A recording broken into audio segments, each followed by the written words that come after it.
Quand un père célibataire propose de nettoyer après une fête endiablée dans un manoir, il ne s'attend pas à ce que l'hôtesse, une milliardaire, l'invite à rester avec sa fille. L'air nocturne était chargé de la chaleur estivale, celle qui colle à la peau et rend les tais d'oreiller humides. Daniel Brooks se retourna dans son lit pour la 3e fois. Il se couvrit les yeux d'un bras, espérant que les basses assourdissantes cessent de faire vibrer ses fenêtres. La musique n'était pas seulement forte, elle était tonitruante, déferlant par vagues depuis la maison voisine comme un concert privé que personne dans le quartier n'avait demandé. À travers les murs fins de leur petite maison de 2 chambres, ils pouvaient entendre le bruit sourd des pas, les rires et, de temps en temps, le tintement du verre. Des bruits de fête qui semblaient coûteux à en juger par le son. Il soupira et s'assit, passant une main dans ses cheveux qui sentaient encore légèrement la graisse de moteur. 10 heures passées aujourd'hui sur le sol du garage, puis 2 autres à essayer de réparer la machine à laver qui avait choisi cette semaine pour rendre l'âme. Il se frotta la nuque et écouta. La chanson changea. Le rythme resta le même. Papa. La petite voix venait du couloir. Daniel se leva et ouvrit la porte de sa chambre pour trouver Sophie debout dans son pyjama licorne, serrant dans ses bras un lapin en peluche défraîchi. Ses cheveux blonds étaient en bataille et ses yeux, bien que somnolents, étaient grands ouverts et agités. « Je n'arrive pas à dormir », murmura-t-elle. « La musique est trop forte. » Il s'accroupit devant elle et lui caressa les cheveux. « Je sais, ma chérie, je l'entends aussi. »« C'est encore un mariage ?» demanda-t-elle en se frottant un œil. « Non, juste une fête. Probablement les nouveaux voisins. Ils ne sont pas très sympas s'ils mettent de la musique alors que tout le monde essaye de dormir, » marmonna-t-elle. Daniel lui adressa un sourire fatigué. « Non, ils ne le sont pas. » Il se leva et lui prit la main. « Allez, essayons le canapé.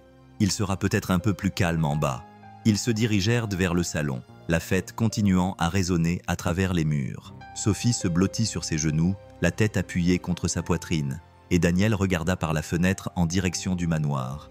Des guirlandes lumineuses dansaient derrière les arbres, des rires résonnant dans la nuit. Celui qui avait emménagé là-bas menait une vie très différente. Une vie faite de champagne, de robes en soie et de musique forte, sans se soucier de qui pouvait l'entendre. Daniel ferma les yeux, serra Sophie un peu plus fort contre lui et attendit que la nuit se termine. Le soleil matinal apparaissait au-dessus des arbres, projetant une douce lumière dorée sur le quartier tandis que les oiseaux chantaient pour saluer le nouveau jour. Daniel Brooks se tenait sous son porche, une tasse de café noir fumant à la main, vêtu du même t-shirt gris délavé qu'il choisissait toujours lorsqu'il savait que la journée serait longue. Il plissa les yeux en direction de la maison voisine du manoir. La fête de la veille avait duré bien après minuit, et même maintenant, une musique faible continuait de résonner comme un souvenir. Mais ce n'était pas le bruit qui retenait son attention, c'était le jardin. La pelouse autrefois soigneusement entretenue était un champ de bataille. Des gobelets en plastique rouge jonchaient l'herbe comme des confettis. Des bouteilles de bière étaient nichées parmi les parterres de fleurs, et des assiettes à moitié vides de nourriture préparée par un traiteur gisaient abandonnées sur les tables du patio. Une chaussure était posée à l'envers sur l'allée, comme si elle avait abandonné à mi-chemin dans la nuit. Daniel poussa un profond soupir. Il prit une autre gorgée de café, puis regarda le porche où les baskets lumineuses de Sophie étaient soigneusement alignées à côté de ses bottes. Elle dormait encore à l'intérieur, recroquevillée sur le canapé, où ils s'étaient finalement endormis tous les deux. Il n'avait pas voulu la porter à l'étage, pas alors que la musique assourdissante résonnait encore dans ses rêves. Il posa sa tasse sur la balustrade, prit un sac poubelle vide dans le placard du couloir et se dirigea vers la maison voisine. Il n'avait pas l'intention de faire quoi que ce soit, pas vraiment. Mais debout là, devant ce désordre, sachant que la nuit insouciante de quelqu'un était désormais le matin de tout le monde, il ne pouvait pas simplement partir. Il commença par les bouteilles, en prenant soin de ne pas se couper. Puis vinrent les serviettes froissées, les croûtes de pizza, les morceaux de verre brisés. Le portail de la propriété était enfoncé, comme si même la maison elle-même était trop fatiguée pour empêcher les gens d'entrer. Personne ne vint l'arrêter. Personne ne lui a proposé son aide. Pendant qu'il travaillait, le soleil montait dans le ciel, et la sueur commençait à perler dans sa nuque. Le manoir était calme et immobile, ses fenêtres reflétant le ciel matinal comme des yeux refusant tout contact. Daniel ne cherchait pas à être remercié. Il n'aimait simplement pas se réveiller dans un monde que quelqu'un d'autre ne se souciait pas assez de nettoyer. Entre la 5e bouteille de bière et l'assiette en carton détrempé, Daniel eut l'impression d'être observé.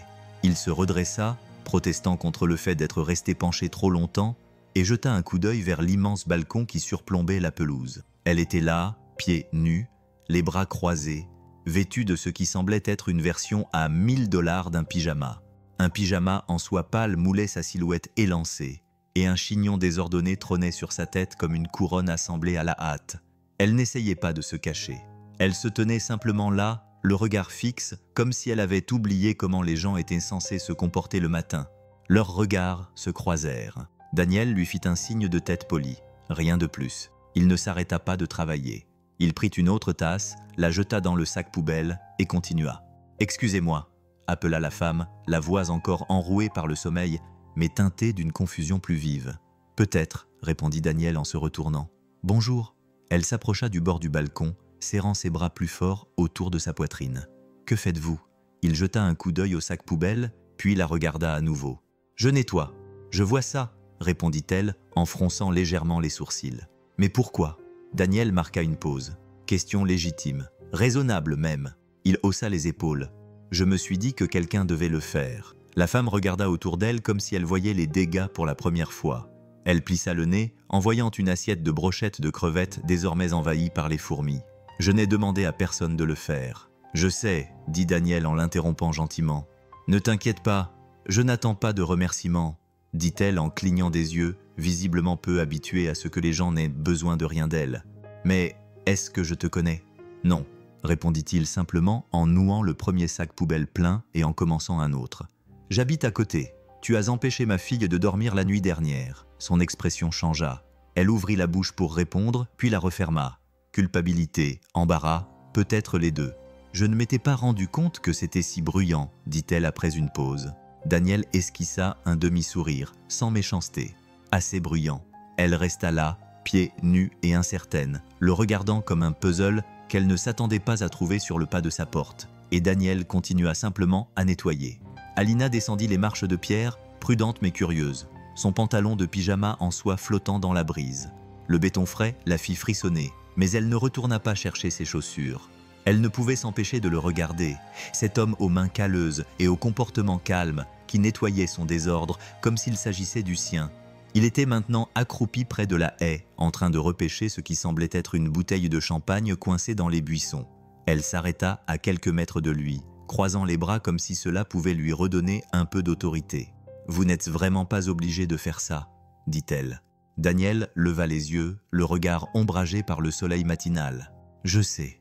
Alors pourquoi le faites-vous » Il se leva lentement, s'essuyant les mains sur son jean. « Parce qu'il fallait le faire. » Elle poussa un soupir, à la fois frustrée et intriguée. « Mais vous ne me connaissez même pas. » Il sourit faiblement. « C'est généralement ainsi que fonctionne l'entraide. » Cette réponse la laissa sans voix. Pendant un instant, tout ce qu'elle put faire fut de l'observer, grand, large d'épaules, avec un visage qui avait vu de longues journées et qui gardait le silence à leur sujet. Sa chemise était un peu trop usée, ses bottes éraflées, mais il se tenait debout avec assurance, comme si le sol lui appartenait. « Et moi, c'est moi qui devrais faire ça, » dit-elle doucement. « Peut-être, » répondit-il sans méchanceté, « mais tu ne l'as pas fait et je suis déjà là, » dit-elle en rougissant. « Je ne voulais pas que ça dégénère à ce point, ça devait juste être quelques amis. » Daniel haussa les épaules sans s'engager et se pencha pour prendre une autre tasse. « C'est souvent comme ça que ça commence. » Elle hésita. « Écoute, je pense que je devrais te payer ou quelque chose comme ça. Ce n'est pas nécessaire. » Il ne leva même pas les yeux. Alina le fixa, ne sachant pas trop quoi penser d'une personne qui ne la flattait pas et ne la craignait pas. On aide toujours les étrangers gratuitement. Seulement ceux qui laissent des brochettes de crevettes dans les parterres de fleurs, dit-il, le coin de la bouche tremblant. Elle rit, surprise par le son de sa voix pour la première fois depuis longtemps. Cela semblait réel. « D'accord », murmura-t-elle, toujours en le regardant comme si elle n'était pas prête à s'arrêter. Le sac poubelle était presque plein à nouveau lorsque Alina réapparut, tenant cette fois 2 tasses dépareillées d'où s'échappait une vapeur en spirale paresseuse. Elle n'avait toujours pas quitté son pyjama en soie, mais elle avait enfilé un pull en tricot par-dessus, les manches remontées au-dessus des coudes. La vue de ses vêtements de marque et de ses cheveux ébouriffés, tenant les tasses en équilibre comme des offrandes de paix, était presque comique. « Du café ?» proposa-t-elle en marchant prudemment sur l'herbe couverte de rosée. Daniel s'interrompit, levant les yeux de l'endroit où il était en train de retirer une fourchette en plastique du parterre de fleurs. « Tu essayes de me soudoyer ?» Ses lèvres esquissèrent un sourire. « J'essaye peut-être juste d'égaliser le score. » Il l'observa un instant, puis se leva et prit la tasse qu'elle lui tendait. La céramique était chaude, le genre de poterie tournée à la main qui coûtait probablement plus cher que son assurance automobile. Il hocha la tête en guise de remerciement et prit une gorgée. Fort, noir et étonnamment bon. « Je ne m'attendais pas à te voir encore ici, » dit-elle en l'observant. « Le désordre n'est pas encore rangé, » répondit Daniel. « Ça ne me semblait pas correct d'arrêter à mi-chemin. » Elle pencha la tête. « Vous n'êtes pas exactement ce que j'imaginais quand j'ai emménagé. » Il lui lança un regard. « Qu'imaginiez-vous ? Des pancartes dans le jardin, des plaintes, peut-être un panier de fruits accompagné d'une agressivité passive. » Daniel rit doucement, sans forcer. « Je ne suis pas vraiment du genre à offrir des paniers de fruits.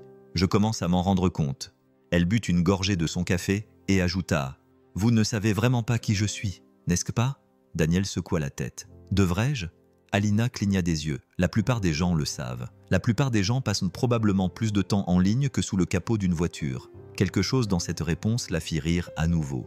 Un rire doux, surpris, comme si elle ne savait plus trop comment faire. « Je m'appelle Alina Mercer. » Le nom ne lui dit rien. Il se contenta d'acquiescer poliment. « Daniel Brooks. » Ils restèrent un moment silencieux, le calme matinal revenant lentement sur la pelouse. Quelque part, un arroseur se mit en marche. « Eh bien, Daniel Brooks, » dit-elle en changeant de position, « que diriez-vous de faire une pause ?» Il baissa les yeux vers le sac poubelle, puis les releva vers elle. « Vous voulez dire maintenant ?»« Je veux dire, » dit-elle en levant sa tasse, « ce n'est pas tous les jours que quelqu'un se présente et répare un désordre qu'il n'a pas causé. Vous avez mérité 5 minutes de tranquillité avec de la caféine. » Daniel la regarda. Puis, lentement, il leva sa tasse en retour. « Je pense que je peux m'accorder 5 minutes. » Le jardin était en désordre, sauvage et envahi par la végétation, comme si la nature avait commencé à reprendre possession de ce qui avait autrefois été soigneusement conçu. Le lierre étouffait les treillis en fer rouillé. Les parterres de fleurs étaient envahis par les mauvaises herbes et une fontaine fissurée au centre était sèche et oubliée. Daniel se tenait au bord de tout cela, une tasse de café à la main, tandis qu'Alina s'approchait de lui. « Je jouais ici, » dit-elle doucement, « quand j'étais enfant, avant que la maison ne devienne plus un musée qu'un foyer. » Daniel la regarda, puis reporta son regard sur l'enchevêtrement de vert et de brun, encore magnifique sous la surface. « Comme la plupart des choses, » dit-elle avec un sourire ironique. Le soleil matinal filtrait à travers les arbres, projetant des taches dorées sur les allées pavées. L'endroit était plus calme que le reste de la maison. Pas de musique, pas d'écho de la fête de la veille, juste le bruissement léger du vent dans les haies et le bourdonnement lointain des arroseurs. « Je réfléchissais, » dit-elle, la voix plus hésitante. « Cet endroit a besoin de travaux, beaucoup de travaux. Je ne sais pas par où commencer. Et honnêtement, je ne fais pas confiance à la moitié des gens qui disent vouloir m'aider. Mais toi, » dit-elle en le regardant, attendant sa réaction. « Tu ne me traites pas comme quelqu'un dont tu veux tirer profit, » continua-t-elle. « C'est exactement pour cela que je veux te demander quelque chose. » Daniel haussa un sourcil, silencieux. « Je veux redonner vie à ce jardin, » dit-elle en montrant la végétation envahissante. « Mais pas avec une équipe d'entrepreneurs ou un plan Pinterest tout beau, tout propre. Je veux le faire correctement, avec quelqu'un de vrai. » Il croisa les bras. « Tu m'offres en quelque sorte un travail. » Elle se tourna vers lui. « Il y a une maison d'amis derrière l'ailette. Elle est vide. Elle a besoin d'un petit nettoyage, mais elle est sympa. Si Sophie et toi voulez y séjourner, je prendrai en charge le loyer. En échange, vous m'aiderez à restaurer cet endroit. » Daniel la regarda, surpris. « C'est beaucoup demandé et une offre importante, » répondit-elle. Il regarda à nouveau le jardin. Il avait du potentiel. Et peut-être, juste peut-être, cette étrange invitation de la part de cette femme qui n'était plus tout à fait une inconnue aussi. « Je vais y réfléchir, » dit-il. « Très bien, » répondit-elle. Mais ses yeux étaient déjà pleins d'espoir. Daniel s'assit à la petite table de la cuisine, fixant le bout de papier qu'il tenait dans sa main. L'offre d'Alina, écrite à la hâte d'une écriture soignée et assurée sur une feuille de papier déchirée. Maison d'hôte, restauration du jardin, rentrée. Cela semblait trop beau pour être vrai. Les gens comme lui n'avaient pas droit à de telles opportunités, pas sans clause, en petits caractères ou conditions suffisamment contraignantes pour les étrangler. Il se frotta l'arête du nez et expira. « Papa !» Sophie jeta un coup d'œil depuis l'embrasure de la porte, toujours en pyjama, un bol de céréales dans une main et son lapin dans l'autre. « Tu es assis là depuis une éternité. » Daniel lui adressa un sourire fatigué en réfléchissant. Elle posa le bol sur la table, grimpa sur la chaise en face de lui et balança ses jambes sur le côté comme elle le faisait toujours. À propos de la grande maison, il acquiesça. Alina nous a proposé de rester dans la maison d'hôte pendant que j'aide à réaménager le jardin. Les yeux de Sophie s'illuminèrent comme s'il venait de dire Disney World. Elle eut le souffle coupé. On vivrait là-bas. Enfin, en quelque sorte. Ce n'est pas permanent. Mais il y a une balançoire, une fontaine et une fenêtre avec un siège. Je l'ai vue depuis la voiture. Elle se pencha en avant. C'est comme un château, papa. Daniel rit doucement. Ce n'est qu'une maison, Sophie. Ce n'est pas seulement une maison. C'est magique. Il fit une pause, observant son visage si radieux et plein de cette curiosité intrépide que seuls les enfants semblent pouvoir avoir. Cela lui noua l'estomac, cette envie de ne pas la décevoir, cette conscience que l'espoir pouvait être facilement brisé. « C'est une inconnue, dit-il doucement. Nous ne la connaissons pas vraiment. » Sophie pencha la tête. « Mais elle t'a donné du café et elle a dit « Désolé pour le bruit. » Et elle m'a souri. « Ça fait 3 choses gentilles. C'est comme ça que tu calcules ?» La taquina-t-il. Elle sourit. 3 bonnes choses, ça veut dire que ce n'est pas une mauvaise personne. Daniel se cala dans sa chaise, le poids de la décision toujours aussi lourd. Mais Sophie était déjà debout, tournoyant lentement sur elle-même, faisant semblant d'être une princesse dans une salle de bal. « Je pourrais aider à planter des fleurs, dit-elle d'un ton morne, ou nourrir les oiseaux, ou donner un nom aux allées du jardin. » Daniel la regarda tournoyer et, pour la première fois de la matinée, il se laissa aller à imaginer cela lui aussi. Peut-être était-ce sa nouvelle aventure. Peut-être pourrait-elle être la sienne aussi. La maison d'hôte sentait légèrement le cèdre et la poussière, comme quelque chose qui n'avait pas été touché depuis trop longtemps, mais qui conservait encore sa forme. Daniel entra le premier, poussant la porte d'une légère pression de l'épaule.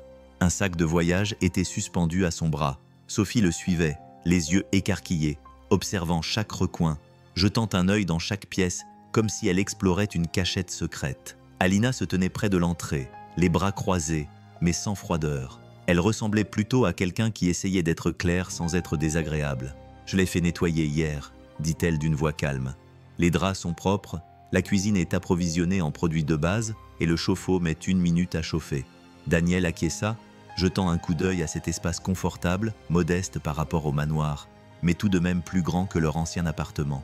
Des fenêtres lumineuses, du parquet, une petite cheminée dans un coin.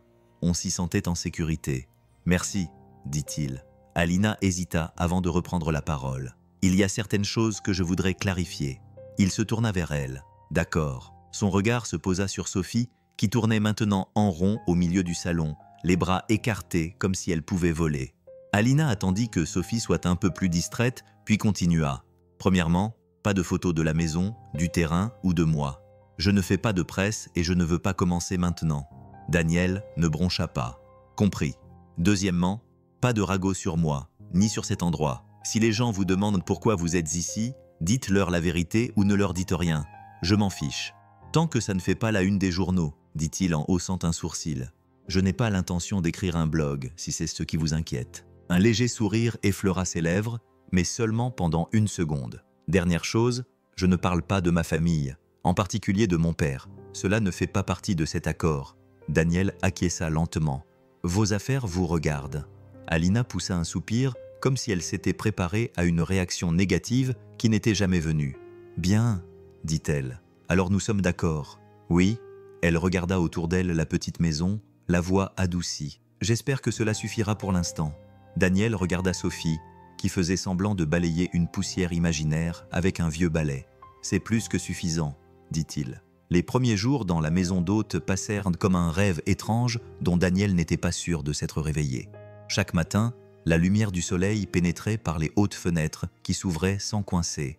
L'air transportait le parfum de la lavande en fleurs provenant d'un endroit proche. Et Sophie, sans faute, se réveillait en fredonnant. Elle s'était immédiatement approprié la plus petite chambre, disposant ses quelques peluches en rangées bien ordonnées le long du rebord de la fenêtre, comme si elles aussi avaient besoin d'une vue. Elle dessinait à la table de la cuisine, parlait aux colibris qui voletaient devant le porche et racontait ses aventures imaginaires dans le jardin comme si elle était dans un film. Daniel, en revanche, avançait plus lentement, prudent. Reconnaissant, certes, mais prudent. Il déballait le peu qu'il possédait, une poignée de vêtements, quelques photos encadrées de la mère de Sophie, et une tasse à café ébréchée au niveau de l'anse qu'il refusait de jeter. Par habitude et par principe, il rangeait tout et réparait ici et là sans qu'on le lui demande. Une charnière de placard qui grinçait, une marche du porche qui bougeait, une poignée de porte qui vacillait. Sans fanfare, juste des réparations discrètes. Chaque soir après le dîner, il s'asseyait sous le porche avec un livre de poche usé à la main, et ses pensées faisaient des tours. Sophie se blottissait contre lui avec son bloc à dessin, lui montrant parfois des oiseaux ou des formes dans les nuages, mais se contentant surtout d'être près de lui. Il n'avait pas beaucoup vu Alina. Elle restait principalement à l'intérieur de la maison principale. Une ou deux fois, il l'avait aperçue à travers les arbres, faisant les 100 pas sur son balcon ou parlant au téléphone avec une expression qui ne correspondait pas à la tranquillité du jardin. Lorsqu'ils se croisaient, elle était polie, voire chaleureuse, mais toujours enveloppée d'une aura de distance, comme si elle avait peur de laisser quoi que ce soit s'approcher trop près. Daniel ne se souciait pas de ce silence, il l'appréciait, il le préférait même. Pourtant, une partie de lui attendait que le couperet tombe, que la faveur soit réclamée, que l'équilibre bascule et révèle le piège qu'il n'avait pas encore vu. Jusque-là, il continuait à suivre sa routine, prendre soin de Sophie, réparer ce qui devait l'être et considérer le silence comme un cadeau, même s'il ne savait pas combien de temps cela allait durer. Daniel franchit l'arche en fer forgé à l'entrée du jardin du domaine, une paire de gants de travail usés dans la poche arrière de son pantalon et un petit carnet à la main. Le jardin s'étendait devant lui comme un rêve à moitié oublié, avec ses allées sinueuses perdues sous les vignes rampantes, ses bancs rouillés, envahis par le lierre et ses parterres de fleurs envahis par les mauvaises herbes tenaces. Il n'avait pas seulement été négligé, il avait été oublié.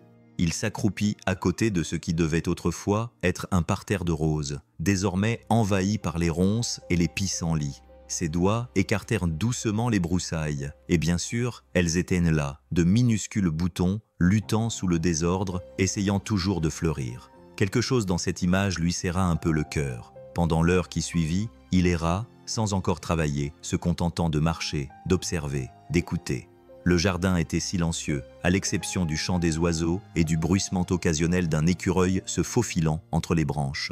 Il avait quelque chose de sauvage, certes, mais aussi une beauté tranquille et obstinée, comme s'il attendait que quelqu'un se souvienne de ce qu'il avait été autrefois. Daniel passa sa main sur le dossier usé par les intempéries d'un banc en pierre, dont les bords avaient été adoucis par le temps. De la mousse recouvrait le siège, et une fissure le traversait en son milieu. Mais il pouvait encore imaginer quelqu'un assis là, en train de lire, de rêver, d'espérer. Dans le coin le plus éloigné, presque caché sous un enchevêtrement de vignes, il trouva une petite porte en fer, entr'ouverte, qui grinçait doucement dans la brise. Au-delà, il y avait une clairière circulaire, envahie par les mauvaises herbes, mais au centre se trouvait une fontaine, fissurée, sèche, mais élégante à sa manière. 3 niveaux de pierre sculptés de vignes et de lys, aujourd'hui ébréchés et recouverts de mousse. Il s'approcha et passa son doigt sur le rebord. Quelqu'un avait aimé cet endroit autrefois. Derrière lui, une voix douce rompit le silence. Je l'appelais le cœur. Il se retourna. Alina se tenait à quelques mètres de lui, les cheveux tirés en un chignon bas, le visage impassible. Elle ne ressemblait ni à la femme de la fête, ni à celle en pyjama de marque. Ici, au milieu de la décrépitude, elle semblait sincère. « C'était l'endroit préféré de ma mère », dit-elle, d'une voix à peine plus forte qu'un murmure. Daniel acquiesça lentement. Il bat toujours, mais il est enfoui. Alina le regarda longuement, puis dit doucement « Il est peut-être temps de le ramener ». Le 3e jour, Alina était là, qui attendait. Daniel ne dit rien lorsqu'il la vit déjà, assise sur le banc de pierre, fissurée sous la tonnelle, envahie par la végétation, les jambes croisées, un cahier à la main, complètement déplacé dans son pantalon en lin et ses baskets impeccables. Mais quelque chose dans son attitude détendue et pensive l'empêcha de faire une blague sur les milliardaires qui s'abaissaient à vivre dans la saleté. Au lieu de cela, il lui fit un signe de tête poli en passant, le râteau à la main. « Bonjour ». Elle leva les yeux et lui adressa un petit sourire. « Tu es en avance », dit-il en haussant les épaules. « Le jardin ne va pas se réparer tout seul. J'ai apporté du café », dit-elle en désignant un thermos à côté d'elle. « Je me suis dit que je te devais au moins ça. » Daniel hésita, puis posa le râteau et s'assit au bord du banc. Elle versa le café dans 2 tasses dépareillées, propres, la sienne avec un éclat sur le bord. Pas de fanfare, juste la chaleur entre leurs mains et l'odeur des grains torréfiés qui s'installaient dans l'air du matin. Au début, leur conversation était légère. Des observations sur les plantes envahissantes, des réflexions sur les chemins qui pouvaient être sauvés. Mais au fil des jours, quelque chose changea. Le banc devint leur lieu de rencontre et leur trêve tacite. Une pause dans leurs orbites séparées. Elle commença à se présenter en jeans et vieux pulls plutôt qu'en vêtements de marque, attachant ses cheveux avec un élastique qui ne cessait de glisser. « Je n'ai jamais vraiment aimé les fêtes », admit-elle un matin, distraitement, en décollant l'étiquette de sa tasse de café. Les gens pensent qu'en organisant une fête suffisamment grande, personne ne remarquera qu'ils sont malheureux. Daniel ne la questionna pas. Il la laissa simplement parler. Après la mort de ma mère, mon père a transformé la maison en trophée. J'avais 15 ans et soudain, tout était devenu très chic. Même moi.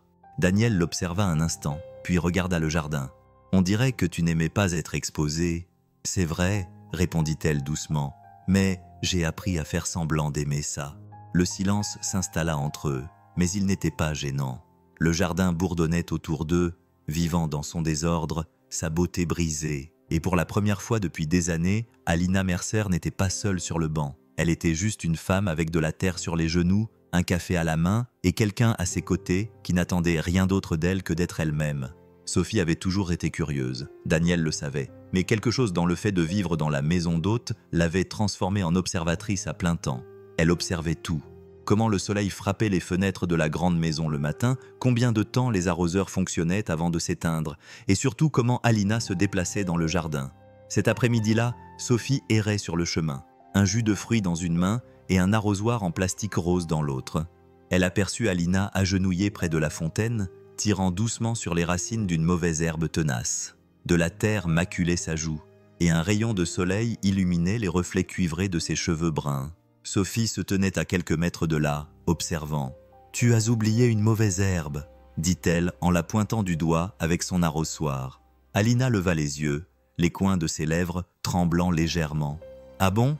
Tu ferais mieux de venir m'aider à la retirer. » Sophie s'assit à côté d'elle, imitant la façon dont Alina s'accroupissait.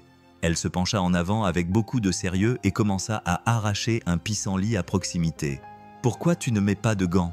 demanda Sophie. « J'aime sentir la terre, » répondit Alina. « Ça rend les choses plus réelles. » Sophie acquiesça comme si cela lui semblait tout à fait logique. Elles travaillèrent côte à côte pendant un moment, dans une complicité que seuls les enfants et les personnes qui ont été seules trop longtemps peuvent vraiment apprécier. Finalement, Sophie pencha la tête et demanda sans malice ni prudence. « Pourquoi as-tu toujours l'air triste ?» Alina se figea, pas de manière dramatique, mais juste assez pour que Sophie le remarque. « Je ne veux pas dire ça méchamment, » ajouta rapidement Sophie. « C'est juste que parfois, quand tu penses que personne ne te regarde, tes yeux deviennent tristes, comme quand papa regarde les vieilles photos. » Alina regarda la petite fille, puis baissa les yeux vers ses mains, encore couvertes de terre. Elle n'avait pas de réponse simple, mais le regard de Sophie était si ouvert, si incroyablement gentil, que la vérité semblait être la seule réponse possible. « Je suppose, » dit-elle doucement, « parce que parfois, il est difficile d'oublier ce que l'on a perdu. » Sophie acquiesça solennellement. « J'ai perdu ma maman. Mais papa dit qu'elle est toujours dans nos cœurs. » Alina cligna des yeux, la gorge serrée. « Ton papa est un homme intelligent. »« Oui, » dit Sophie en se levant et en époussetant ses genoux. « Tu devrais venir t'asseoir avec nous plus souvent. Nous sommes très doués pour ne pas nous sentir seuls ensemble. » Puis elle s'éloigna en sautillant, comme si elle n'avait pas venu de révéler quelque chose d'important. Alina s'assit sur ses talons, fixant l'endroit où Sophie se trouvait quelques instants auparavant. Et pour la première fois depuis longtemps, elle se demanda ce que cela ferait de ne plus être seule. La balançoire était cassée depuis avant leur emménagement. Elle pendait de travers au vieux chêne près du bord du jardin, une corde effilochée s'accrochant à peine à la branche épaisse au-dessus. Sophie l'avait remarqué dès leur premier jour, les yeux brillants comme si elle avait trouvé un trésor enfoui. Mais Daniel l'avait gentiment éloignée. « C'est trop dangereux », avait-il dit. « On la réparera bientôt. » Ce moment arriva le samedi matin, alors que l'air était vif et le ciel dégagé, et que Daniel avait enfin 1 heure sans projet de jardinage ni tâche ménagère à accomplir. Une clé à molette dans une main et une nouvelle corde enroulée sur l'épaule, il s'était dirigé vers le chêne avec détermination. Il était à mi-chemin du remplacement des cordes lorsqu'il avait remarqué Alina, debout à quelques mètres de lui, les bras croisés mais souriante. Sa tasse de thé fumait doucement dans la brise fraîche. « Tu répares tout ce que tu vois ?» n'est-ce pas » lui lança-t-elle. Il ne baissa pas les yeux de la branche. « Seulement les choses qui valent la peine d'être conservées, » répondit-il en haussant un sourcil. « Et cette vieille chose en fait partie. » Daniel sauta du tabouret et tira sur la balançoire nouvellement nouée pour la tester. Elle tenait bon. Vous seriez surpris du nombre de souvenirs qui peuvent être associés à un objet comme celui-ci. Quelques minutes plus tard, Sophie sortit en bondissant de la maison d'hôte, pieds nus, les boucles encore en bataille après son sommeil. « C'est prêt ? Je peux m'y mettre ?» Daniel recula et tendit la main vers la balançoire. « Elle est à toi. » Sophie poussa un cri de joie et sauta dessus, agrippant les cordes de ses petites mains impatientes. Daniel lui donna une légère poussée, puis une autre, jusqu'à ce qu'elle s'élève suffisamment haut pour donner des coups de pied dans la brise. Son rire résonna dans le jardin, plein et libre. Alina observa la scène, puis, sur un coup de tête, s'approcha et tira sur la balançoire par le côté, provoquant un balancement spectaculaire et un cri de joie de Sophie. « Waouh !» gloussa Sophie. « Tu vas me faire tomber. »« Pas si tu te débrouilles comme une pro », dit Alina, les yeux brillants. Ils rirent ensemble, d'un rire si naturel que Daniel se surprit à sourire sans le vouloir. C'était le genre de moment que l'on ne planifie pas. On tombe dessus par hasard et on aimerait pouvoir le mettre en bouteille. Plus tard, Sophie descendit de la balançoire et courut chercher son carnet de dessin, laissant les deux adultes debout côte à côte sous l'arbre. « Tu avais raison, » dit Alina doucement. « Certaines choses méritent d'être conservées. » Daniel la regarda, puis regarda la balançoire qui se balançait encore doucement dans la brise. « Oui, c'est vrai. » Tout a commencé par une vibration. Le téléphone de Daniel vibra sur le comptoir de la cuisine alors qu'il versait la pâte à crêpes dans la poêle. Il ne le consulta pas tout de suite. Les samedis matins étaient sacrés, et Sophie fredonnait déjà sa chanson des crêpes depuis la table à manger, balançant ses jambes en rythme sous sa chaise. Puis le téléphone vibra à nouveau, encore et encore. À la troisième fois, il fronça les sourcils, s'essuya les mains sur un torchon et le prit. 3 appels manqués, une poignée de SMS provenant de numéros qu'il ne reconnaissait pas, et un lien. Daniel cliqua dessus, s'attendant à un spam, peut-être un message de quelqu'un du garage. Au lieu de cela, son propre visage le regardait depuis un site web People. Granuleux, mais indubitable. Lui et Alina assis côte à côte sur le banc en pierre du jardin, son bras posé nonchalamment derrière elle, sa tête penchée vers son épaule, juste assez pour susciter des spéculations. Le titre était plus criard que la photo elle-même. L'homme mystérieux d'Arizel, Alina Mercer. Qui est le mécanicien dans le jardin? Il fixa l'écran, le cœur serré, le grésillement de la poêle s'estompant derrière les battements dans ses oreilles. « Papa !» La voix de Sophie retentit. « Tu brûles les crêpes !» Il les retourna distraitement, sans vraiment y prêter attention. Alina faisait déjà les 100 pas lorsqu'il arriva au manoir.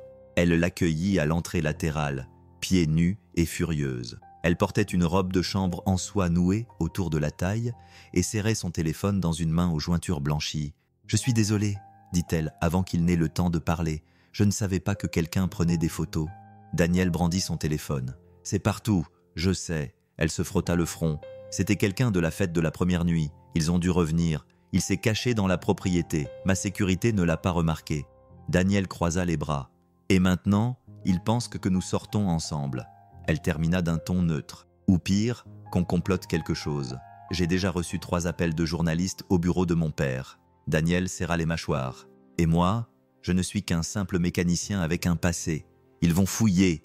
Je m'en occupe, » dit-elle rapidement. « Ça passera. » Mais il ne manqua pas de remarquer la lueur de panique dans ses yeux. Pas seulement pour elle-même, mais pour lui, pour Sophie, pour la fragile relation qu'ils avaient construite. Le monde les avait remarqués, et il ne les lâcherait pas. Le lendemain matin, le jardin était étrangement calme. La balançoire était immobile. Aucun colibri ne voltait entre les fleurs. Même l'air semblait différent. Lourd, comme avant qu'un événement tragique ne se produise. Daniel frappa doucement à la porte latérale du manoir. Il tenait un café dans une main et un dossier contenant des croquis du jardin dans l'autre. Pas de réponse. Il attendit un instant, puis frappa à nouveau, plus fort cette fois. Rien. Cela ne lui ressemblait pas. Depuis 2 semaines, Alina était la première à rejoindre le banc le matin, généralement avec une tasse de thé à la main et une remarque sarcastique toute prête.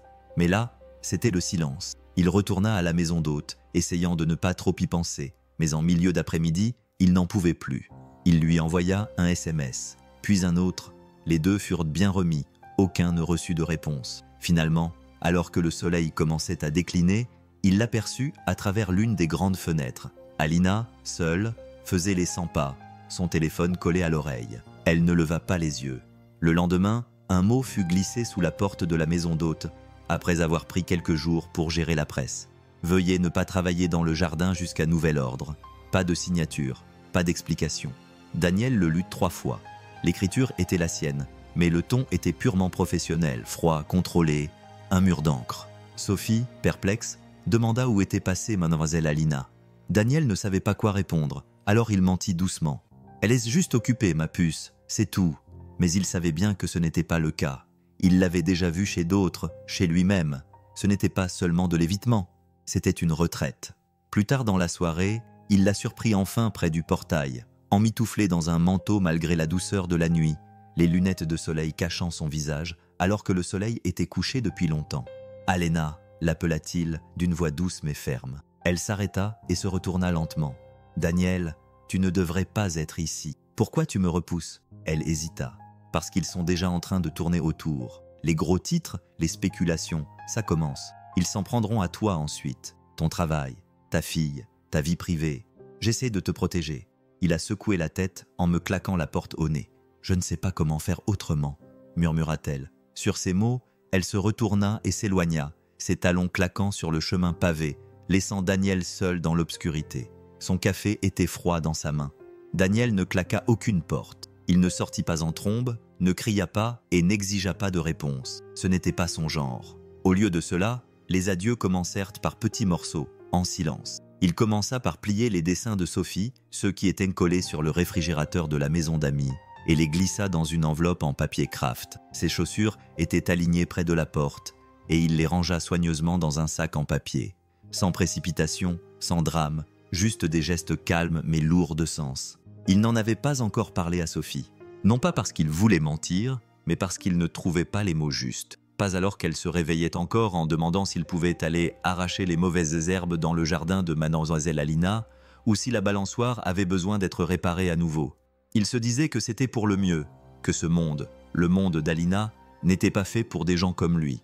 Cela avait toujours été un espace emprunté, une belle pause temporaire au milieu d'une vie difficile. Et dès que les gros titres ont commencé à défiler, la réalité l'a rattrapé. Alina avait clairement indiqué qu'elle le protégeait en gardant ses distances, mais cette protection enveloppée de silence ressemblait toujours à un rejet.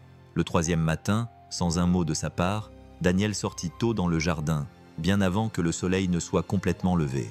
La brume s'accrochait au sol, adoucissant les contours nets de tout ce qui l'entourait. Il se dirigea vers le banc où ils avaient l'habitude de s'asseoir avec leur café et leurs projets. Il passa ses doigts sur la pierre usée. Puis, de sa poche arrière, il sortit un croquis plié, un plan sommaire de ce que pourrait être le jardin restauré. Il le posa délicatement sur le banc. Pas de mots, juste le dessin. Plus tard, il rangea les quelques outils qu'il avait apportés dans une boîte et les rangea soigneusement près de la porte arrière. La cuisine était nettoyée. Les livres de Sophie étaient emballés. La maison était plus propre qu'à leur arrivée. Pourtant, il hésitait encore. Il se tenait au milieu du salon, le silence pesant autour de lui, et murmura plus pour lui-même que pour quelqu'un d'autre. Nous n'étions pas censés rester de toute façon. Puis il éteignit les lumières, ferma la porte derrière lui et s'éloigna du jardin, de la balançoire et de la femme qui lui avait demandé de rester jusqu'à ce qu'elle ne le fasse plus. Alina trouva l'enveloppe glissée sous le pot de fleurs sur le banc en pierre, juste à l'endroit où Daniel avait l'habitude de s'asseoir. Elle n'avait pas l'intention de sortir ce matin-là. Elle avait passé les 4 derniers jours à faire semblant de ne pas regarder les fenêtres de la maison d'hôte, à faire semblant de ne pas se demander s'ils étaient toujours là. Mais quelque chose dans sa poitrine et une douleur qui s'intensifiait à chaque heure qui passait la ramenèrent vers le jardin. Les rideaux de la maison d'hôte étaient tirés. Aucun vélo n'était appuyé contre le porche. La balançoire ne se balançait pas. Le silence, autrefois réconfortant, semblait désormais vide. Elle aperçut l'enveloppe dès qu'elle arriva au banc. Son nom était écrit en gros caractères soignés sur le devant, au crayon violet. Ses doigts tremblaient légèrement lorsqu'elle l'ouvrit. « Chère mademoiselle Alina, merci de nous avoir permis de séjourner dans votre maison. J'ai beaucoup aimé votre jardin, en particulier la grande fontaine et les oiseaux. Je pense qu'ils vous aimaient aussi. Mon papa dit « Tous les endroits ne sont pas comme chez soi ». Mais je pense que votre jardin l'était. Il a redonné vie à notre maison, comme quand maman était encore là. Je t'ai dessiné la balançoire pour que tu ne l'oublies pas. C'est ton jardin, mais c'était aussi le nôtre, pendant un petit moment. Merci de l'avoir partagé avec nous. Je t'aime. Sophie Brooks, 8 ans. Sous la lettre était collé un morceau de papier rose plié, couvert de traits de crayon, vifs, maladroits et plein de cœur. Sur le dessin, la balançoire était suspendue à un chêne, sous un ciel bleu, et 2 silhouettes assises sur un banc étaient représentées avec de grands cheveux bouclés, l'une avec un chignon et une tasse de café. Alina la regarda longuement, clignant des yeux avec force. La culpabilité la frappa comme une vague froide et rapide. Elle les avait repoussés. Daniel, avec ses mains fermes et sa loyauté tranquille. Sophie, avec ses yeux honnêtes et son cœur ouvert. Il ne lui avait jamais rien demandé. Et pourtant, d'une certaine manière, il lui avait donné plus que quiconque depuis des années. Elle serra la lettre contre sa poitrine et ferma les yeux.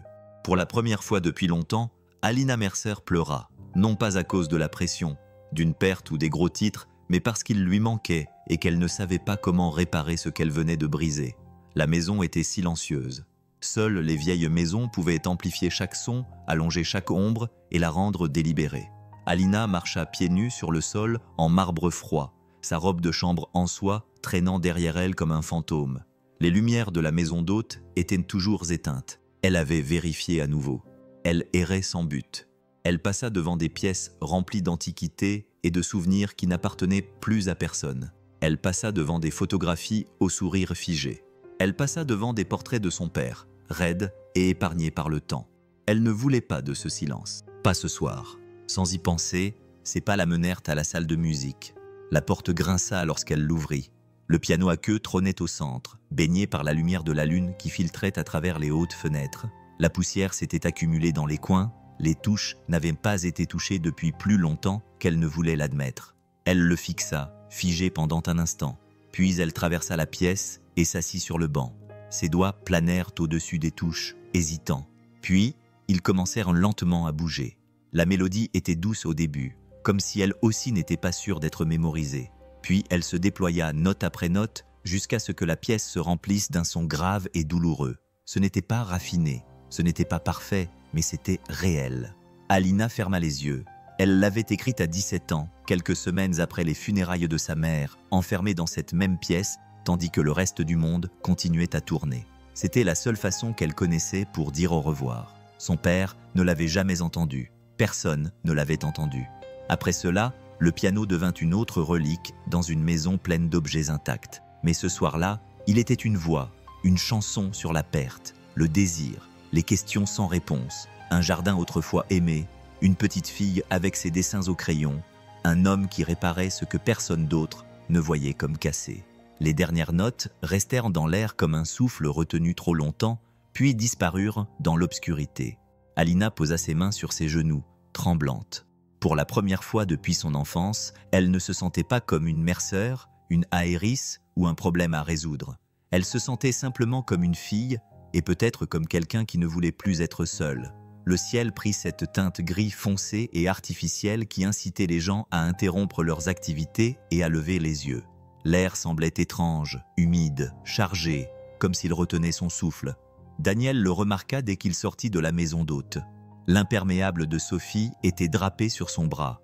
Le vent secouait les arbres et la balançoire tournait lentement sur place. Il jeta un coup d'œil vers le manoir. Il ne savait pas s'il devait frapper ou simplement partir. Il n'avait pas revu Alina depuis la lettre. Il n'était même pas sûr qu'elle veuille le voir. Puis, la sirène d'alerte retentit soudainement, déchirant le calme de l'après-midi. « Papa !» Sophie jeta un coup d'œil derrière lui, serrant son lapin en peluche dans ses bras. Sa voix était faible. Inquiet, il s'accroupit à sa hauteur. « Ce n'est qu'un avertissement, ma chérie. Nous partirons avant que ça ne s'aggrave. » Mais avant qu'ils aient pu bouger, le portail latéral s'ouvrit et Alina apparut, son manteau flottant derrière elle comme une voile, ses cheveux tirés en arrière par le vent. On aurait dit qu'elle était sortie dans la tempête avant de se rendre compte qu'elle avait déjà commencé. « Ne partez pas !» cria-t-elle essoufflée. « L'autoroute est fermée, vous ne pourrez pas la devancer. » Daniel se leva lentement, indécis. « Entrez !» ajouta-t-elle. Plus doucement cette fois. « S'il te plaît » hésita-t-il. Le vent soufflait désormais plus fort, faisant bruisser les branches et grincer la balançoire à chaque rafale. Le tonnerre grondait au loin, régulier et menaçant. Sophie lui tira la main. « On peut la suivre ?» Daniel regarda Alina dans les yeux, nerveux mais déterminé. Et pour la première fois depuis qu'elle l'avait repoussé, il vit autre chose dans son regard, du regret. Sans un mot, il acquiesça. Ils la suivirent par la porte latérale et entrèrent dans la chaleur du manoir. À l'intérieur, la tempête s'abattait sur les fenêtres comme des poings. La pluie fouettait le verre et les éclairs zébraient le ciel au-dessus des collines lointaines. Mais dans la cuisine, le monde ralentissait. Alina tendit une couverture à Sophie et une serviette à Daniel, et tous trois s'assirent à la lueur d'une cheminée qu'aucun d'eux n'avait jamais utilisée auparavant. Ce n'était pas confortable, pas encore, mais c'était sûr. Et peut-être, juste peut-être, que cela suffisait pour l'instant. Le courant fut coupé peu après 19 heures. Un clignement des yeux, puis le noir, comme si toute la maison avait pris une profonde inspiration et était devenue silencieuse. La tempête faisait toujours rage à l'extérieur, mais à l'intérieur du manoir, tout était calme. Alina alluma la première bougie qu'elle trouva dans un tiroir du garde-manger. Puis une autre, puis une autre. Une douce lumière ambrée envahit la pièce, vacillant contre les hauts plafonds et les coins sombres, rendant cet immense espace étrangement intime. Elle tendit une bougie à Daniel sans un mot.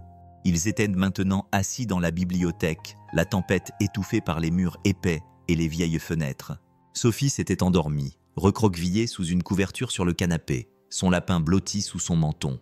Alina versa 2 doigts de whisky dans des verres qu'elle utilisait rarement et en tendit un à Daniel. Il le prit et la remercia d'un signe de tête. Au début, aucun des deux ne parla. C'était le genre de silence qui semblait mérité. Puis, finalement, Alina le rompit. « Quand j'étais petite, je souhaitais que les tempêtes coupent l'électricité, dit-elle d'une voix basse, juste pour avoir une excuse pour rester assise sans bouger. » Daniel lui jeta un coup d'œil, la lumière de la bougie adoucissant ses traits. « Vous n'avez pas l'air d'être du genre à rester assise sans bouger. »« Je ne le suis pas, » dit-elle avec un sourire sec. « C'est ça le problème. » Il baissa les yeux vers son verre, le faisant tourner lentement. « Tu sais, après le décès de ma femme, j'ai continué à faire comme si tout était normal pour Sophie, pour moi-même. Je suis retourné au travail 3 jours plus tard. Je n'ai même pas jeté sa tasse à café. Je l'ai simplement laissée dans le placard. » Alina ne l'interrompit pas. Elle se contenta de l'observer en attendant. Je pensais que si je restais occupé, je ne le ressentirais pas autant. Daniel continua. Mais le chagrin ne fonctionne pas ainsi. Il attend, patient. Il vit dans les moments calmes, dans les questions que les enfants posent, quand on s'y attend le moins. Sa voix, lorsqu'elle prit la parole, était à peine plus forte qu'un murmure. « Je ne suis pas allé aux funérailles de ma mère. » Daniel la regarda, surpris. « Elle est morte pendant l'une des acquisitions de mon père. Il n'a pas interrompu une seule réunion. Et moi, dit-elle en déglutissant, je me suis dit qu'il valait mieux continuer à avancer, qu'elle comprendrait. » Elle détourna le regard, honteuse. « Mais je crois que je n'ai jamais cessé d'avancer depuis. » Daniel posa son verre. « Peut-être que le moment est venu, » dit-il doucement. Alina le regarda, et à la lueur des bougies, elle ne ressemblait ni à une milliardaire, ni à une personnalité des gros titres. Elle ressemblait à une femme qui n'avait finalement plus nulle part où aller. Et pour une fois, elle n'était pas seule dans le noir. Le matin venu, la tempête était passée. Laissant derrière elle un monde lavé, la lumière du soleil se déversait à travers les hautes fenêtres du domaine Mercer, illuminant les traînées de pluie qui s'accrochaient encore au verre. Le jardin à l'extérieur scintillait des gouttelettes restantes, les feuilles alourdies comme si elles avaient elles aussi subi quelque chose de plus violent qu'une simple tempête. Daniel se tenait dans la cuisine, préparant tranquillement du café dans une machine élégante qui coûtait probablement plus cher que sa première voiture. Sophie dormait encore à l'étage, blottie dans une chambre d'amis qui sentait légèrement la lavande et d'argent ancien. Il entendit des pas avant de la voir. Alina entra pieds nus, les cheveux détachés sur les épaules, sa robe de chambre remplacée par un simple pull en tricot et un jean. Elle semblait plus douce à la lumière du jour, plus réservée, plus humaine. Son regard se posa sur lui, interrogateur, prudent. « Bonjour » dit-elle. Il acquiesça. Deuil. L'atmosphère entre eux était différente à présent. Ce n'était ni de la tension, ni tout à fait du confort, mais quelque chose qui n'appartenait à aucun d'eux seul et qui méritait d'attendre.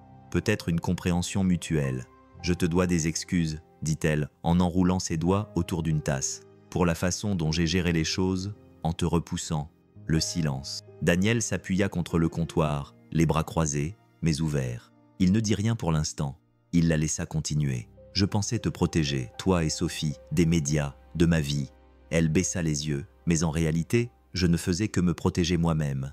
Il hocha lentement la tête. « Je sais, » dit-elle en croisant son regard. « Je ne veux pas que tu partes. » Daniel haussa un sourcil. « Je ne suis pas sûr que nous ayons le choix. »« Vous l'avez, » dit-elle rapidement. « Et j'espère que vous choisirez de rester plus longtemps cette fois-ci. Pas de contrat, pas de conditions. Restez aussi longtemps que vous le souhaitez. » Les mots flottaient dans l'air comme la brume matinale, incertain, plein d'espoir. Daniel but une gorgée de café. « Tu es sûre ?» Alina sourit, hésitante, mais sincère. « Je n'ai jamais été aussi sûre. » Derrière eux, la maison craquait doucement sous le soleil qui se réchauffait. Et quelque part, à l'étage, Sophie remua, sa voix endormie et étouffée réclamant des crêpes. Daniel gloussa. « Je suppose qu'on ne va pas encore partir. » Alina expira, soulagée. La tempête était passée, et à sa place, quelque chose de nouveau commençait à pousser. Le soleil était haut dans le ciel, chaud et doré, tandis que Daniel enfonçait la bêche dans la terre. Le sol cédait facilement, humide après la tempête, riche et sombre, prêt à être travaillé. Alina s'agenouilla à côté, les manches retroussées jusqu'au coude, une trace de terre sur une joue. Ses mains, d'habitude impeccables, étaient couvertes de boue, ses ongles abîmés, mais elle ne semblait pas s'en soucier. En fait, elle souriait vraiment, le genre de sourire qui fait plisser les coins de ses yeux et détendre ses épaules.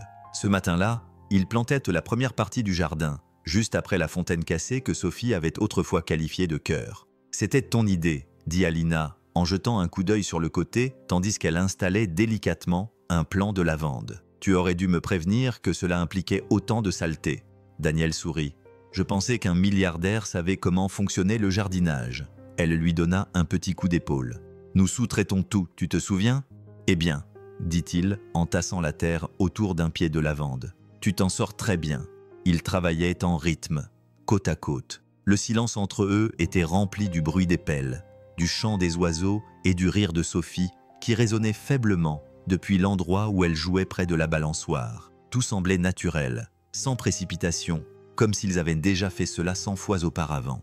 Daniel se pencha en arrière et s'essuya le front avec son avant-bras. Les premières sections étaient terminées. Alina s'assit à côté de lui et inspecta leur travail. Un début modeste. De la lavande, des pivoines, du romarin, une poignée de soucis, mais ensemble, ils semblaient prometteurs. « Tu penses que ça va durer ?» demanda-t-elle doucement. Il la regarda. Pas le jardin, pas les plantes, mais elle. La façon dont ses yeux s'adoucissaient lorsqu'elle se laissait aller à l'espoir. La façon dont sa voix baissait lorsqu'elle ne se cachait pas derrière la certitude. « Je pense que si nous continuons à venir, dit-il, cela a une chance. » Pendant un instant, aucun d'eux ne bougea. La brise fit flotter le parfum de la lavande dans l'air. Puis, sans réfléchir, sans le prévoir, Daniel se pencha vers elle. Ce n'était pas urgent, juste simple, doux. Sa main trouva ses doigts qui s'enroulaient comme des racines qui s'agrippent. Quand ils se séparèrent, Alina cligna des yeux comme si elle n'était pas sûre que cela venait vraiment de se produire. Daniel s'éclaircit la gorge en détournant le regard. « Eh bien, » murmura-t-elle en époussetant son jean, « c'est une façon de célébrer les pivoines. »« Oui, » dit-il en souriant à demi. « Juste un baiser, rien d'extraordinaire. » Ils savaient tous les deux que c'était un mensonge. Mais pour l'instant, ils laissèrent faire. Le lendemain, le jardin sentait le romarin et la terre chaude. Le genre de parfum qui s'accrochait à vos vêtements et rendait tout un peu plus vivant. Daniel était en train de tailler un coin de lierre près de l'allée en pierre lorsqu'il entendit des pas derrière lui, mesurés, délibérés. Alina se tenait là, vêtue d'un jean et d'un chemisier blanc, un bloc-notes à la main. Elle semblait calme, mais il y avait dans ses yeux une lueur d'incertitude qui n'était pas là la veille. « Tu as une minute ?» demanda-t-elle. Daniel se redressa, s'essuyant les mains sur un chiffon glissé dans la boucle de sa ceinture. « Bien sûr. Qu'y a-t-il » Elle hésita, puis lui tendit le bloc-notes. « J'ai réfléchi au jardin. À vous. » Il jeta un coup d'œil au papier. C'était un contrat, officiel, soigné. Son nom était tapé en caractères nets en haut de la page. « J'aimerais vous engager, » dit-elle. « À temps plein, comme responsable des jardins. Vous auriez une équipe, un budget, un salaire à la hauteur de votre travail, une assurance maladie. Et même, » Daniel le fixa du regard, puis la regarda à nouveau. « Vous êtes sérieuse. » « Tout à fait. » Elle essaya de sourire. « Vous êtes doué pour ça, Daniel. Pas seulement pour les plantes, pour tout. Vous voyez le potentiel des choses. J'ai besoin de ça, et je veux que ce soit quelque chose de réel pour vous, pas seulement du temps emprunté. » Il tenait le bloc-notes comme s'il risquait de le brûler. « Alina, c'est généreux. C'est plus que généreux, mais je ne peux pas accepter. » Son sourire vacilla. Pourquoi pas? Parce que je ne veux pas être à votre solde. Il la regarda dans les yeux. Je ne veux pas que le soutien devienne une transaction. Elle ouvrit la bouche, mais il l'interrompit gentiment. Tu nous as donné, à Sophie et moi, un endroit où vivre alors que nous n'en avions pas. Tu nous as permis de respirer à nouveau. Mais si j'accepte cela, je ne serai plus un voisin. Je serai un employé. Un autre employé marchant sur des œufs dans ton monde. Alina déglutit péniblement, la voix calme. Je ne voulais pas dire ça. Je sais, dit-il, mais c'est ce que ça deviendrait. Ils restèrent silencieux, le vent jouant avec les feuilles au-dessus de leur tête, la fontaine murmurant en arrière-plan. Je veux être ici, ajouta Daniel, mais pas pour un salaire, pas comme ça. Sur ces mots, il lui tendit le bloc-notes et retourna vers le lierre, la laissant là, incertaine d'avoir simplement proposé un poste, ou d'avoir accidentellement menacé la seule chose qui commençait à lui sembler réelle. La boîte à outils était posée sur la table de la cuisine comme si elle n'avait rien à y faire, comme si elle était déjà à moitié sortie. Daniel la fixait, les bras croisés, la mâchoire serrée. La maison d'hôte était calme. Sophie était à l'école, et le jardin derrière la fenêtre était flou derrière ses pensées. Il n'avait pas beaucoup dormi. Après l'offre d'emploi, après l'avoir refusée, il avait senti quelque chose changer, non seulement chez Alina, mais aussi dans l'atmosphère entre eux. Elle n'était pas venue le lendemain matin. Pas de visite, pas de café, pas de moment tranquille sur le banc, juste le silence. Le genre de silence qui vous fait vous demander si ce que vous avez construit vous appartient vraiment. Et maintenant, les vieilles pensées étaient revenues. Que peut-être, après tout, ce n'était pas sa place. Que cela avait toujours été temporaire, un bout de terre meuble qui n'était pas destiné à accueillir des racines. Il jeta un coup d'œil au sac de voyage près de la porte d'entrée. Il n'était pas encore fait, mais cela ne prendrait pas beaucoup de temps. Il n'avait pas apporté grand-chose lorsqu'ils étaient arrivés. Quelques vêtements, des photos, le matériel artistique de Sophie. Tout rentrerait dans le camion, comme avant. Il sortit, espérant que le soleil l'aiderait, mais le jardin ne fit qu'accentuer sa douleur. La lavande était en fleurs. Les soucis qu'ils avaient plantés dansaient dans la brise. Le petit arrosoir de Sophie était posé à côté de la balançoire, attendant son retour. Daniel s'assit sur le banc, leur banc. Il sortit de sa poche une feuille de papier pliée, une annonce qu'il avait imprimée à partir du vieil ordinateur du garage. Un emploi de mécanicien dans une petite ville du nord de l'État. Un salaire correct, sans fioritures, sans jardin, sans gros titres. Il le fixait, passant son pouce sur le bord. Il avait déjà recommencé à zéro auparavant. Il savait faire ses valises rapidement, rester calme pour Sophie, tourner la page sans lire la fin. Mais cette fois-ci, c'était différent, plus difficile. Comme si partir ne signifiait pas seulement aller de l'avant, mais laisser derrière lui quelque chose d'inachevé. Quelqu'un, murmura la peur plus fort. Tu n'es pas à ta place ici. Daniel regarda une nouvelle fois le papier, puis se tourna vers la balançoire qui se balançait doucement dans la brise.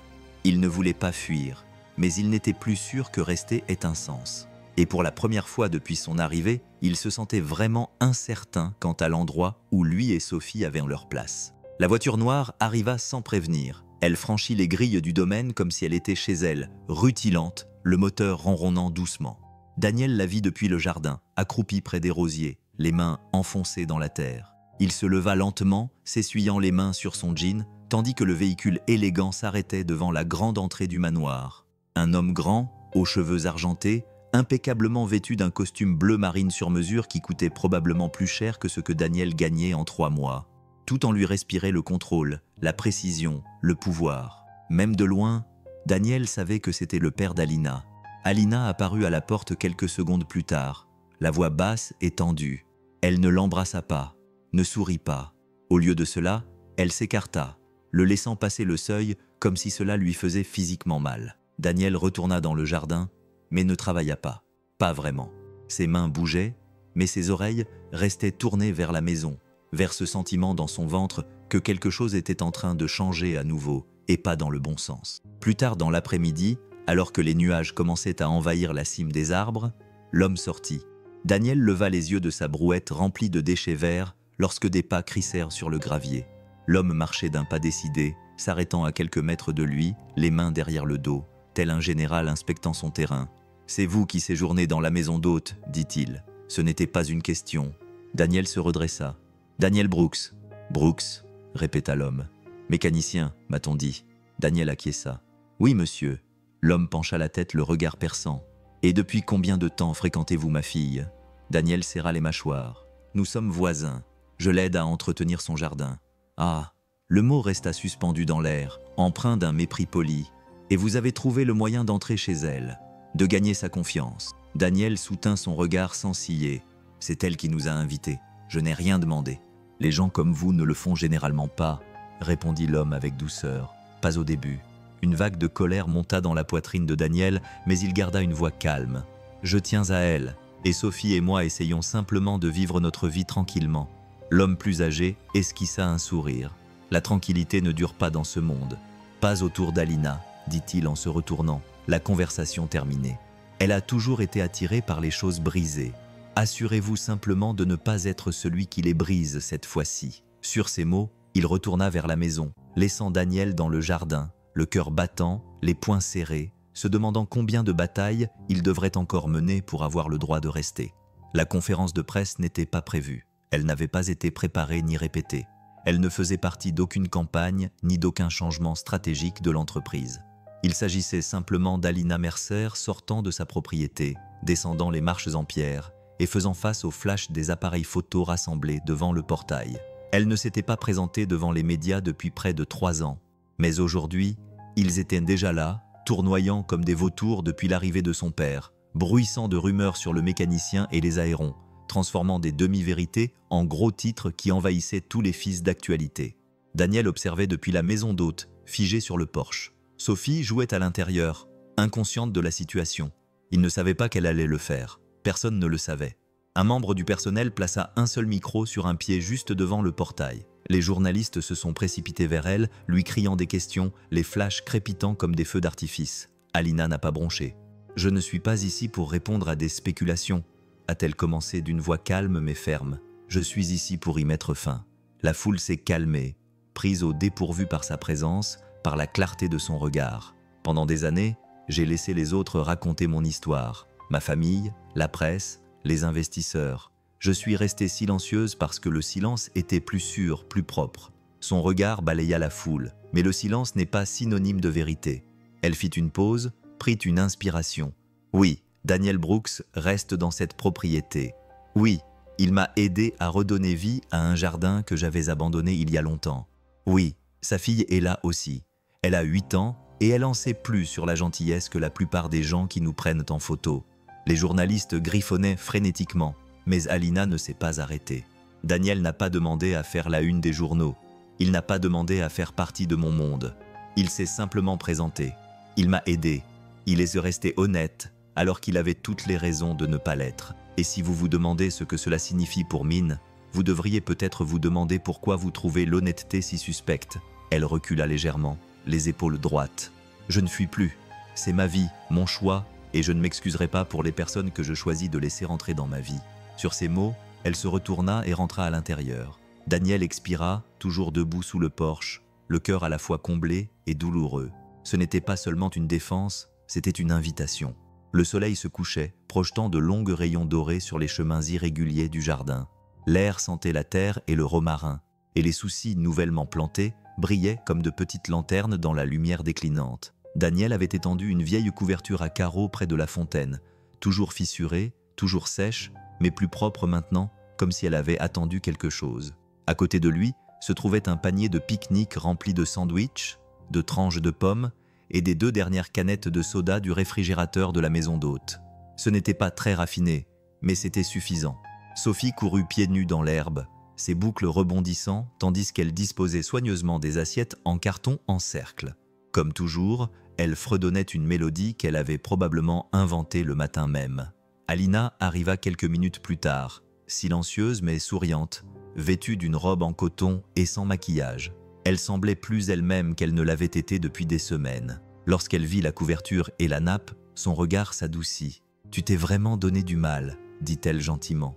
Daniel sourit. « Eh, ce sont des sandwichs au beurre de cacahuètes de première qualité, sans croûte », à la demande de Sophie. Sophie rayonnait. « Les croûtes, c'est pour les adultes et les oiseaux bizarres. » Ils s'assirent tous ensemble, le jardin se repliant lentement autour d'eux comme un rêve oublié, commençant à se réveiller. Pendant qu'ils mangeaient, la conversation coulait facilement. Sophie remplissait l'air d'histoire sur l'école, sur un insecte qu'elle avait baptisé Walter, et sur son projet d'inventer des chaussures qui permettraient de rebondir comme un lapin. Alina écoutait attentivement, riant de cette façon chaleureuse et pleine que Daniel n'avait entendue qu'à quelques reprises. Finalement, Sophie s'assoupit et se blottit sur les genoux d'Alina, la couverture enroulée autour de ses épaules. La nuit était calme maintenant, le chant des criquets s'élevant avec les étoiles. Daniel se pencha en arrière sur ses coudes, regardant le ciel. « Tu sais, dit-il doucement, je n'ai pas besoin d'un titre ou d'un contrat. Je n'ai pas besoin d'être fixé à un endroit précis. » Alina le regarda, curieuse, mais il ajouta « Cet espace, ce moment, toi et Sophie, je m'y sens chez moi. Et si jamais tu as besoin d'un endroit comme celui-ci, tu seras toujours la bienvenue, sans question, sans condition. » Elle ne répondit pas tout de suite.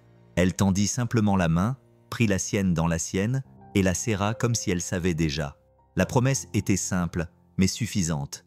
La cuisine sentait le gâteau à la vanille et les fraises, et le comptoir était couvert de traces de glaçage rose. Une bougie en forme de 8 tordus attendait patiemment à côté d'une couronne bancale, faite de papier et de colle pailleté. Des ballons étaient collés aux chaises, des banderoles étaient suspendues comme dans l'imaginaire d'un enfant.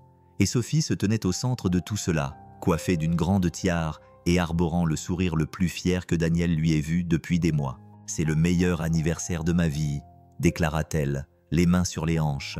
Daniel ébouriffa ses cheveux et l'embrassa sur le sommet du crâne. « Tu dis ça chaque année ?»« Oui, » répondit-elle en souriant. « Mais cette fois, c'est vrai. » Alina se tenait à la porte, les regardant avec un doux sourire, tenant un petit paquet cadeau noué d'un ruban argenté. Elle n'avait pas prévu de rester longtemps, juste de déposer son cadeau et de les laisser profiter de ce moment. Mais Sophie l'avait supplié de rester, et Alina, contrairement à son habitude, n'avait pas refusé. Ils se rassemblèrent tous les trois autour du gâteau. Les lumières s'éteignirent lorsque Daniel craqua une allumette et alluma la bougie.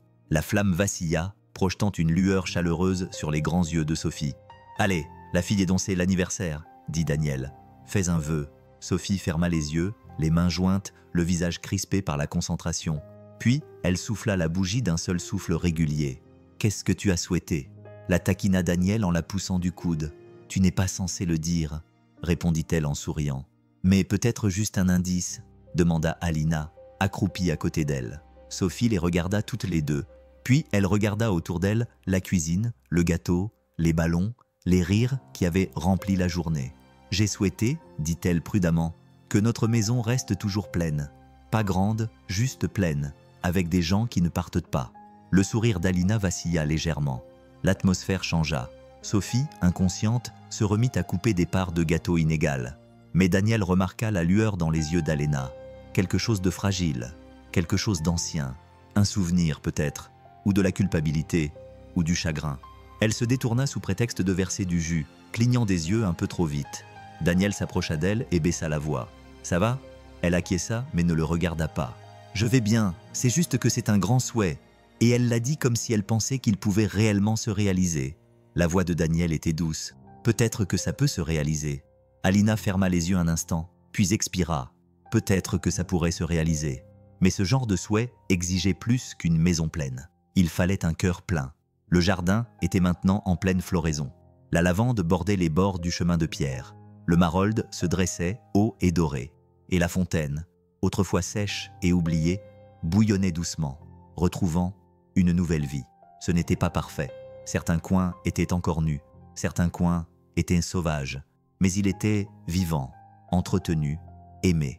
Daniel se tenait près du banc, les mains enfoncées dans les poches arrière de son jean, regardant Sophie courir après les papillons avec un filet bien trop petit pour la tâche. Son rire flottait dans l'air comme un carillon éolien, léger et facile. Derrière lui, il entendit des pas sur le gravier. Il se retourna. Alina marchait vers lui, pieds nus dans l'herbe, les cheveux tirés en arrière, le regard calme et serein. Elle n'était pas habillée, sans artifice, juste elle. Elle s'arrêta à quelques mètres, les mains derrière le dos. « J'ai réfléchi, » dit-elle. Daniel sourit. « Ça semble dangereux. » Alina leva les yeux au ciel, mais son sourire s'adoucit pour devenir sincère. « Quand j'ai racheté cet endroit, je pensais que si je pouvais tout contrôler, réparer les pièces, restaurer le jardin, faire taire le bruit, j'aurais l'impression d'avoir quelque chose qui valait la peine d'être conservé. » Daniel ne dit rien. Il la laissa parler. Mais ce n'est que lorsque tu es arrivé, que Sophie a apporté des crayons de couleur dans la cuisine, que tu as laissé des outils sous le porche et que la balançoire a recommencé à grincer, que j'ai commencé à sentir que c'était plus qu'une maison. Elle prit une lente inspiration. Je n'ai pas de bague et je ne suis pas à genoux, mais j'ai une question à te poser. Daniel pencha la tête. Oui, la voix d'Alina baissa, sincère et assurée.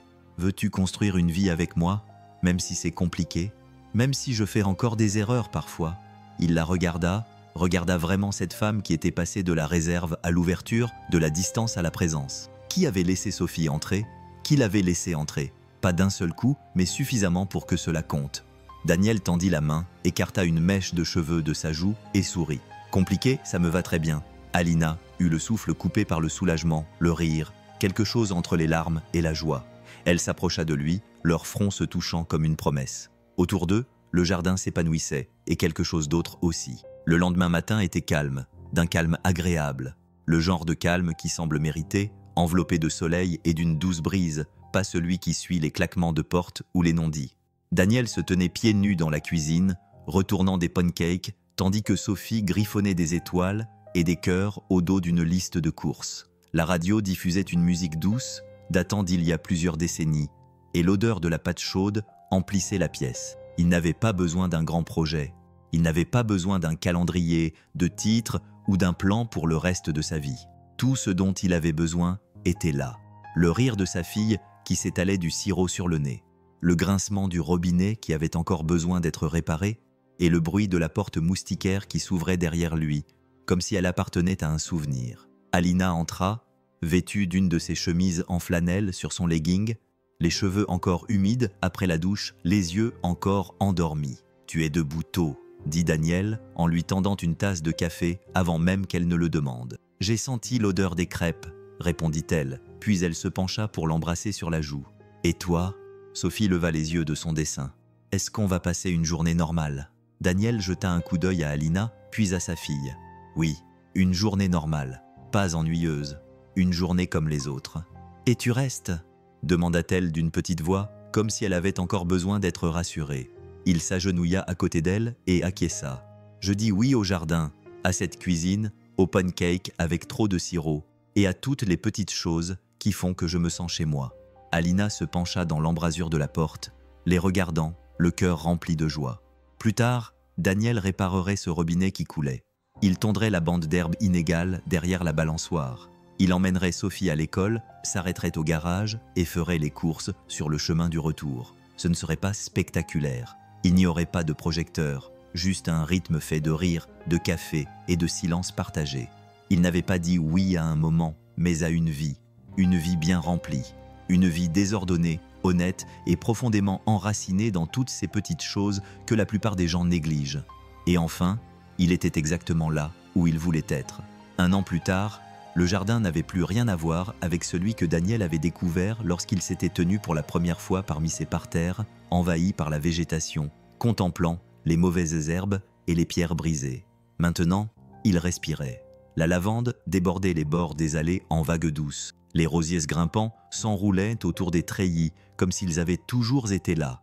La fontaine au centre, autrefois fissurée et sèche, ruisselait d'une joie tranquille. Son rythme doux berçait les visiteurs dans le calme. Les abeilles bourdonnaient, les oiseaux voletaient de branche en branche. Chaque recoin semblait avoir été touché par le soin, l'intention, l'amour. Daniel se tenait à l'écart, une tasse de café à la main, pieds nus dans l'herbe, juste au moment où le soleil dépassait la cime des arbres. Aujourd'hui, il n'était pas pressé d'aller réparer la voiture de quelqu'un d'autre. Il avait le temps. Sophie était à l'intérieur, encore endormie dans la chambre qu'elle avait choisie lors de sa première semaine ici. Le rebord de sa fenêtre était désormais recouvert d'une jungle de pierres peintes et de minuscules plantes en pot, chacune portant un nom. La maison d'hôte n'avait pas beaucoup changé. Elle était toujours aussi confortable et simple, mais elle leur appartenait désormais entièrement. Alina lui avait proposé l'acte de propriété il y a quelques mois, le glissant sur la table de la cuisine sans un mot, juste avec ce regard qui disait « C'est à toi si tu continues à le choisir ». Il l'avait choisi depuis la maison principale. La porte moustiquaire grinça et Alina sortit, vêtue d'un peignoir bien serré, les cheveux en bataille après son sommeil. Elle bâilla et se dirigea vers lui sans parler, posant sa tête sur son épaule, son bras libre s'enroulant facilement autour de sa taille. « Tout semble vivant, murmura-t-elle. Il embrassa sa tempe. Ça l'est. Ils restèrent là, dans le silence du deuil, écoutant le bruissement du jardin autour d'eux. « Il y a encore des jours où je n'arrive pas à y croire, » dit-elle. « Que tout cela est à nous, que nous pouvons rester. » Daniel se tourna vers elle, repoussant une mèche de cheveux derrière son oreille. « Nous n'avons pas trouvé cette vie, » dit-il. « Nous l'avons construite petit à petit, depuis l'intérieur de la maison. » Le rire de Sophie résonna, clair et joyeux, tandis qu'elle poursuivait le chat dans le couloir. Alina sourit, les yeux brillants d'un bonheur tranquille. « C'est complet, n'est-ce pas ?» Daniel regarda autour de lui, le jardin, la maison, la lumière du matin qui réchauffait leur peau. « Oui, » dit-il. « Enfin, ça l'est. » Le camion de déménagement arriva juste après le déjeuner. Sophie, qui avait maintenant 9 ans et demi, et était très fière de ce demi, se tenait au bord du jardin, un verre de limonade dans une main et l'autre fermement posé sur sa hanche. Ses cheveux étaient plus longs maintenant, sauvages, avec leurs boucles estivales, et ses chaussures étaient couvertes de saleté après sa patrouille matinale dans les soucis. Elle regardait la nouvelle famille décharger des cartons sur le chemin de gravier, là où le cottage autrefois abandonné à côté du domaine avait finalement été vendu. Un garçon, peut-être de son âge, se tenait maladroitement à côté d'une pile de livres, tandis que ses parents se disputaient pour savoir où placer la lampe. Alina appela depuis le porche. « Sophie, laisse-leur un peu d'espace, ils viennent à peine de se garer. » Sophie se retourna et sourit. « Je les observe juste pour leur souhaiter la bienvenue. » Daniel rit doucement en descendant du porche avec un nouveau verre de limonade et un deuxième verre. « Tu prévois quelque chose, petite ?» « Je réfléchissais, » dit-elle en prenant le verre supplémentaire qu'il lui tendait. « Nous aussi, nous avons été les nouveaux, et personne ne nous a jeté de limonade. »« Continuons comme ça, » murmura Daniel, amusé. Mais Sophie traversait déjà la pelouse en sautillant. Alina rejoignit Daniel au bas des marches et se blottit contre lui. « Elle devient courageuse, » dit-elle. Il acquiesça. « Elle te ressemble. » Ils regardèrent Sophie s'approcher du garçon, lui tendant la limonade et lui disant quelque chose qu'il ne pouvait entendre à cette distance. Le garçon cligna des yeux, surpris, puis acquiesça. En quelques secondes, ils étaient assis en tailleur sur l'herbe, buvant de la limonade, comme s'ils se connaissaient depuis des années. Plus tard dans la soirée, alors que le soleil baignait tout d'une lumière dorée et somnolente, Sophie revint dans le jardin où Daniel et Alina étaient assis sous la tonnelle. « Ils sont gentils, » rapporta-t-elle. « Ils s'appellent Luca et Madame et Monsieur Bennett. Je leur ai parlé de la balançoire et des fleurs et du fait que mademoiselle Alina était effrayante avant, mais qu'elle ne l'est plus maintenant. » Alina haussa un sourcil. « Ah bon ?» Sophie haussa simplement les épaules et sourit. « Je leur ai aussi dit que parfois, les bonnes choses commencent simplement par un geste de gentillesse. » Daniel regarda Alina. Tous deux restèrent silencieux pendant un instant. Puis il sourit. Elle n'a pas tort. Et au cœur du jardin qu'ils avaient construit ensemble, entouré de fleurs, de rires et de racines qui avaient enfin pris racine, ils savaient que c'était vrai. Parfois, tout change parce que quelqu'un a ramassé un déchet, servi un verre de limonade ou est resté un peu plus longtemps que prévu. Si vous croyez que la bonté commence par de petites choses, écrivez dans les commentaires une bonne action que vous avez accomplie afin de nous donner l'exemple à tous. Je pourrais peut-être citer votre commentaire dans la prochaine histoire. Merci beaucoup d'avoir regardé jusqu'ici. Partagez nos histoires avec vos proches et diffusons ensemble la bonté.